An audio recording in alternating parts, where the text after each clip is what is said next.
All right, today we're looking at a controller that I actually really like a lot. This thing has a lot of things going for it, but it's got some very weird things that I don't like, and I just don't know about it. We are looking at the Fantech EOS Pro WGP. It's got a lot of the stuff you would want to find in a controller nowadays for the price point. It costs around 50 bucks, a little less, about 45 bucks. It's got extras, it's got options, but it's a little weird. Let's talk about it.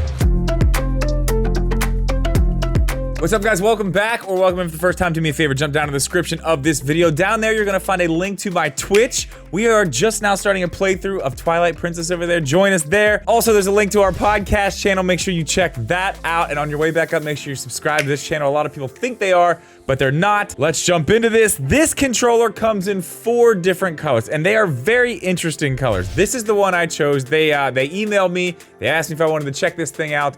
I said, yeah, it looks cool. It is cool. It feels nice. It's a very nice feeling controller. I went with this white one. It's got kind of like a copper gold design on it, and it's got the copper D-pad and buttons. I like the way it looks. The buttons glow. It's got the little glowy stuff around the sticks, but you can change color, but this is actually the only color on this one that looks good. You could make it rainbow or all the different colors like all the other ones do. It's all basically the same, but it comes in 4 other colors. There's like a black and white version that looks pretty cool. There's one that has a bunch of blue on it that's nice. There's this one, and then there's one that's multicolored. Kind of looks like it's tiger stripe. The look of this controller is cool. Even the packaging of this controller is nice. It comes in a really nice box. As I said, it's got a ton of extra stuff. Let's go over that. And I actually forgot to mention this too. This is made by a company called Fantech. They make controllers, keyboards, all kinds of different stuff. A lot of it is for PC, which is kind of what I think this controller is meant for, and you're gonna see why here in a little bit. But it does come with an extra set of sticks. It's got these short ones here. I have the longer ones on here. I like those a little bit better. They do have metal around them, so they do feel really nice when they hit the edges of where the sticks sit in there.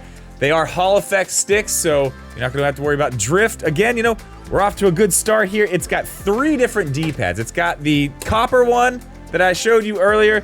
Then it's got a white one that's a little bit different. The copper one's just kind of like sunken in little squares there. This white one's a little different. It's got a little bit different design on it. And then it's got a regular shaped D-pad. The D-pad on it is pretty nice. I do like the D-pad. I like this circle pad the best, but it feels good.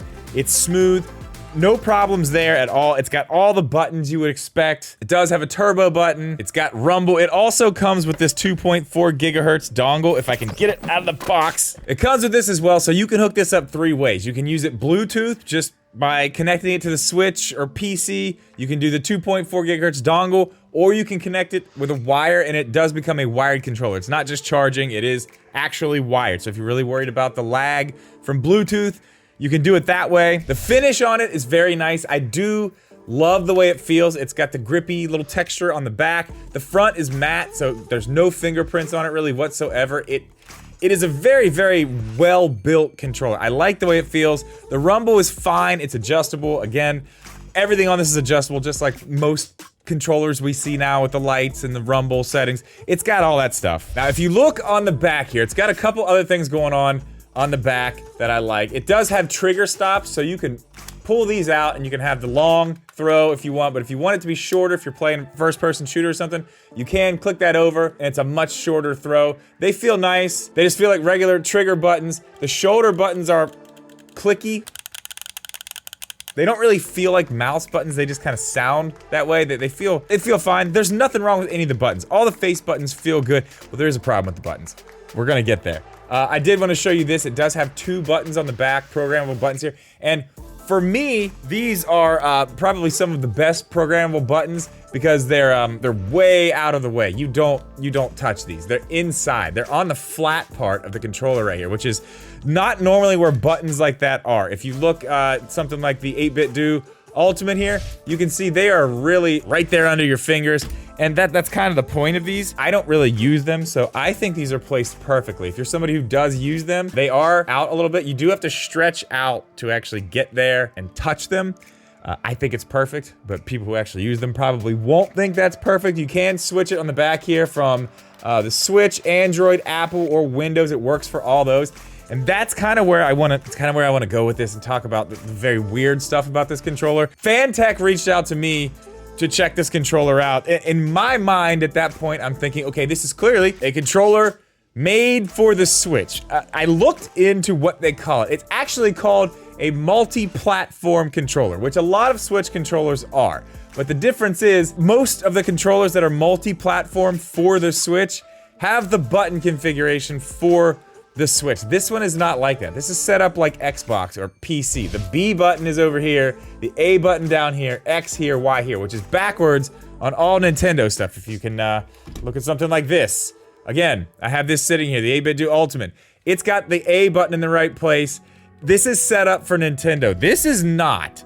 So that's kind of weird. And I know a lot of people don't really care about that because, you know, if you're not old like me, I forget sometimes. Sometimes I have to look down and see what button I'm looking for. So A on this controller is actually B if you're using it on the Switch. So it says press A. If you look down, forget maybe what you're doing and forget the A's here, or you're somebody who switches back and forth from Xbox to the Switch or from PlayStation to the Switch, you know, the buttons are all switched. It can get kind of weird. I am somebody who does have to look down. I go back and forth, get confused. So that bothered me. I don't really like that for the Switch. That is one thing I don't like. There's another thing I don't like. They show on the box, and they talked about it, a Pro charging dock. And when they sent me the information about this, they just sent me their website, and they sent me a little, kind of like a little card that showed me all the features, and it showed the dock. The dock is basically like this one from the 8-Bit Do. It connects in the back with the 3 prongs, just like this one does. You can charge it. It doesn't come with the controller. It is a separate cost, which I don't really like that. I feel like that should come with this controller. That was kind of a bummer to me. They never specifically told me it came with it, but I was under the assumption it came with it. The way that it kind of looked, and it does say when you look on the back of the box here, really small, that it's sold separately. So it's not like they're really trying to hide it. I do want to point out, I was talking with Jeeve about this yesterday, I do want to point out, not this one. This one is a little bit more expensive. This is for the Switch. I don't know why this one's more expensive, but if you get the PC version, the PC layout of this controller, the 8-Bit Do Ultimate, it's 50 bucks and it comes with the charger. It comes with the charging dock. So you're looking at about the same price as this controller, probably a little bit better made. This is well made. I'm not saying that this is a bad controller at all. The quality is there. This is a very nice controller. But you're getting the dock for about the same price with the 8-Bit Do. And there's another thing that I'm not a big fan of. This is not available on really any other place except for their website. Now, they did give me the opportunity to use their affiliate program. It's basically gonna give free shipping, which I haven't signed up for yet. I don't know if I'm gonna even do it.